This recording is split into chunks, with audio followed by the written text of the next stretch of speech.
Good morning, students. So, how are you? Fine? Yes. So, what we have to do is that, as I came to know that you are continuing your chapter acid, bases, and salt. So, now onwards, I will be continuing the chapter, and today we are going to study about what happens to an acid or base in a water solution. Okay. So before I start this, I want to ask you that whether you know what are acids and what are bases. I think you all are clear with this concept. What are acids and what are bases? How many types of acids are there and the bases are there. You also studied about the types of indicator. Then what was new for you? Only the new for you was only olfactory indicators, because natural indicators and synthetic indicators you have already studied in the previous classes, and this time the olfactory indicator which we are using in the form of their smell. So olfactory indicators are there and they are very important for your exam. So can you tell me any name of an olfactory indicator? Do you remember? Anyone? Yes. The clove is an olfactory indicator. Then vanilla essence is an olfactory indicator. Onion is an olfactory indicator. In all these indicators, by getting the smell in the presence of acid or the bases, we can find out which one is the acid and which one is the base. So in continuation of it, you studied about the chemical properties of acids and bases. How acids react with metals, how acid reacts with metal carbonates, and then how acids and bases react with each other. And you also studied about the basic oxides and the acidic oxides. So in continuation of that only, I am going to continue the chapter. And you studied about the activity in which you have taken acids, alcohols and the bases, and in that you came to know that hydrogen ions are present in an acid. Now this topic is related to that only. Only the difference is that in this the main question is that do all acids produce ions only in aqueous solution? So this we have to answer today. So to understand it, let's perform an activity, and with the help of this activity we will come to know that these ions are produced in aqueous solutions only. Okay. So here you can see I have made the diagram. So here what you have to do is that we will take one test tube. Okay. And in this test tube we will take dry sodium chloride. In sodium chloride, water should not be present. Everything, whatever we are taking, it should be in the dry form. Okay. So sodium chloride is in dry form. Then with the help of a dropper, take a dropper, and with the dropper, drop by drop, we have to bring concentrated H2SO4, and drop by drop it has to be poured in the solution. In concentrated sulfuric acid also water is not present. Okay. So it will be mix here, and after mixing they will combine with each other, and what will be formed? Yes, hydrogen chloride gas will be formed here, and hydrogen chloride gas will be formed, and this hydrogen chloride gas will be formed. So now in this test tube we will bring a cork. Cork, you know na, that in the bottles, in the medicine bottles also it is used. So this cork we will put here, and this cork, and in between the hole is there. With that hole a delivery tube will be inserted here. Now from here, when the hydrogen chloride gas will be formed, as you can see here there was a sodium chloride and sulfuric acid, and the hydrogen chloride gas will be formed here from here, and if with this test tube it will come out. And when it will come out, you can see here that we will bring a moist litmus paper. So here there can be two conditions.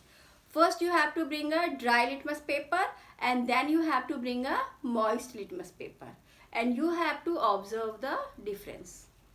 So when you will bring a dry litmus paper here, and your litmus paper should be of blue color, because you know that acid turns blue litmus into red color. So then you will bring a blue litmus paper, but if it is dry, then there will be no change. And then just moist it and then bring the moist litmus paper. So when you will bring a moist litmus paper, you will see that it changes into red color. So moist litmus paper changes into red color. So this shows that hydrogen, because earlier water was not there, and in moist litmus paper water is there, so that's why it changed the color. So we can say that acids produce ions only in the aqueous solutions. They will not produce ions in the when water is not there, means they are dry. Okay. So, and one more thing is important in this activity, that is, suppose you are doing this activity in the when there is the climate is humid, means moisture is there in the atmosphere. So in that case you have to use a guard tube here. Insert, you have to insert a guard tube also. Why you are inserting the guard tube? Because this guard tube contains calcium chloride. This is calcium chloride in between, and this calcium chloride will dry all the whatever water was present in the HCl, it will dry. So when it will come out, only dry HCl gas will come.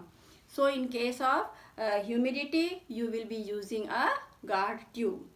So now this was the activity, and in this activity what we came to know, that hydrogen ions are formed only in the presence of water.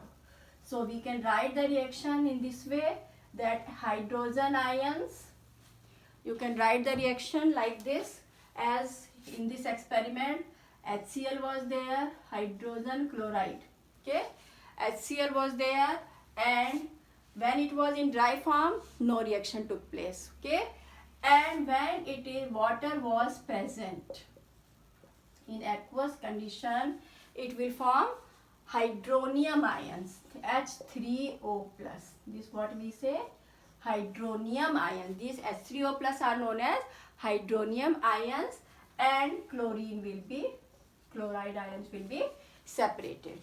So this reaction takes place in the acids. So while writing acids, you can write either like this, H plus aqueous, or you can write H3O plus. So whenever you are talking about acid, so you should say that aqueous hydrogen ions or hydronium ions are present in an acid.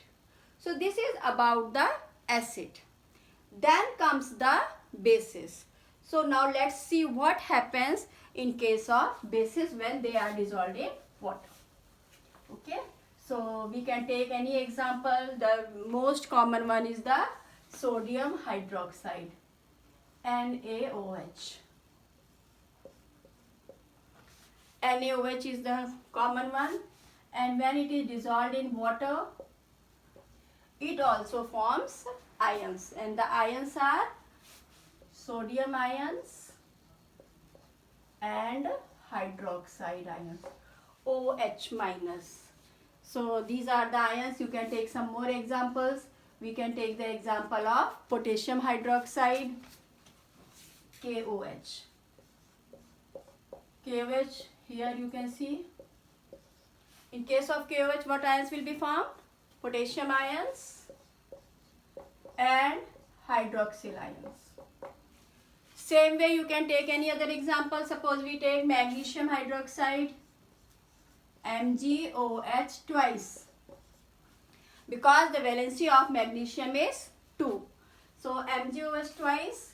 So if when it is dissolved in water, so it will form Mg, as the valency is 2, so it will be plus 2. and OH minus, but here it will be 2OH minus. Everywhere you will write aqueous here, okay, because it is present in water. And here also everywhere you have to write aqueous, because water is there, so that's why aqueous you have to write. So this reaction takes place in the presence of water, when water is dissolved in bases. So what we conclude? So we conclude that in case of bases generate hydroxide ions in the presence of water.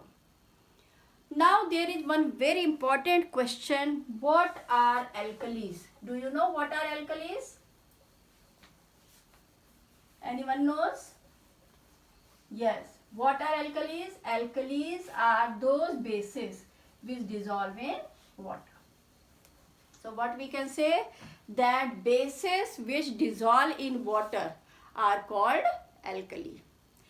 So like sodium hydroxide, it dissolves in water, then potassium hydroxide, then calcium hydroxide, ammonium hydroxide, many bases are there which dissolve in water, so they are known as alkali. So from this, what we conclude, we can write a we can generalize the reaction, and then we can write this. You have written in your neutralization also, acid plus bases. What happens when acid and bases combine together? They form salt and water. Acids and bases combine together to form salt and water. We can take one example. Suppose you write HX. What is X here? X can be chlorine, bromine or iodine, plus MOH. What is M here? M can be the any metal. Okay. So HX plus MOH, when they combine, so what happens? Here M and X combine with each other, they will form MX and H2O is formed. Okay. Or we can write the reaction in this way also. H plus ions from acids, OH ions from bases, and they will form water. So this way we can say that when acids combine with the bases, when both of them are mixed with each other, they form water. And this type of reaction is known as neutralization reaction. So this is all about the formation of hydronium ion and hydroxyl ion in acids and bases respectively. Now the next activity we will see, that suppose we are having any concentrated acid and we want to dilute that acid. Okay. So while diluting, what precautions we should take? Okay. So for this also we will perform one activity. We will take one test tube, or we can take a beaker. Okay. Suppose this is a test tube, and then we will take water in it. Okay. Suppose half filled water is there. In this, take water. We can do this in the beaker also. Now what we have to do is slowly and slowly, drop by drop. Again here we will, with the help of a dropper, again we will put drop by drop concentrated sulfuric acid. This is concentrated. It can be any acid, not sulfuric acid. You can take hydrochloric acid, you can take nitric acid, any acid you can take. So suppose we are taking concentrated sulfuric acid. Then with the help of a dropper, drop by drop we have to put here. And with the help of a glass rod, we will take one glass rod also. And with this glass rod, with the constant stirring, we will just stir it continuously. And by constant stirring, we will get the dilute solution. So this way the concentrated solution can be diluted. Now the question arises that why we are putting the concentrated sulfuric acid drop by drop? Why together we are not putting? So you know the answer is that because this reaction is highly exothermic reaction. Lot of amount of heat is evolved in this reaction. So as the very high amount of heat is evolved, so that's why this process has to be done very slowly by constant stirring. Okay, so this way concentrated acids can be diluted. Okay, now mixing water in an acid or a base, what happens in this case? When decrease in the hydrogen ion concentration takes place. When we are adding water, then there is a decrease in hydrogen ion, hydrogen aqueous you will write, or hydronium ion you can write. Okay, hydronium ion, or you can write for bases you will write hydroxyl ion.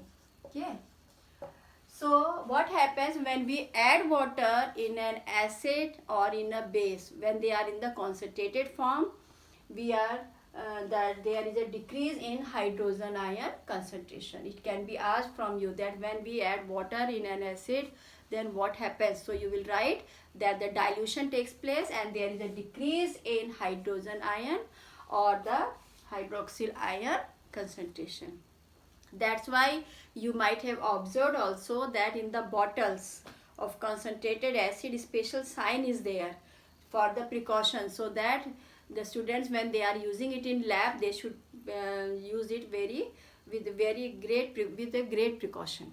Okay, so this way you understood that how the concentrated acids can be diluted. Now after this, if you will go through your NCERT book, some questions are there. You can just see your NCERT book. After this topic, there are some questions, and those questions you have to do in your notebook.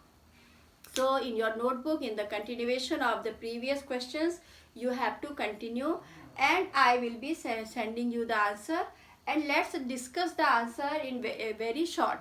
So your first question is that why do hydrochloric acid, nitric acid, etc. show acidic characters in aqueous solution while solutions of compounds like alcohol and glucose do not? So this you understood that in alcohol and glucose, hydrogen is present, but they cannot be dissociated into the ions. While in case of hydrochloric acid and in nitric acid, they can be dissociated. So you can write it in your notebook. Then the next question is that why does an aqueous solution of acid conduct electricity? It's very simple, that the electricity will be conducted in the presence of ions, and in this case, as aqueous solution is there, it means water is present, and if water is present, ions will be formed. So that's why it conducts electricity. Then why does the dry HCl gas not change the color of the dry litmus paper? Here also the same answer is there, that because of the absence of water, because hydrogen ions are found only in the presence of water or in the aqueous solution. Then your next question is that while diluting an acid, why it is recommended that the acid should be added to water and not water to the acid? Here also, as I told you, that in this it is a very highly exothermic reaction, and that's why always acid should pour in water and not water into the acid. Then next question is that how is the concentration of hydronium ion affected when solution of an acid is diluted? So it's this answer here already I have written that there is a decrease in hydrogen ion concentration or hydronium ion concentration. Now the last question is how is the concentration of hydroxyl ions, that is OH minus ions, affected when excess base is dissolved in a solution of sodium hydroxide? And as you know that sodium hydroxide is a strong base. So what happens when excess of sodium hydroxide is added in a solution? Then sodium ions will be formed and hydroxyl ion will be formed. So if there is more hydroxyl ions or hydroxide ions, then what will happens, that the concentration of the solution increases. So this way we have completed the question answers till now, and in the next turn we will be doing the topic, that is pH value.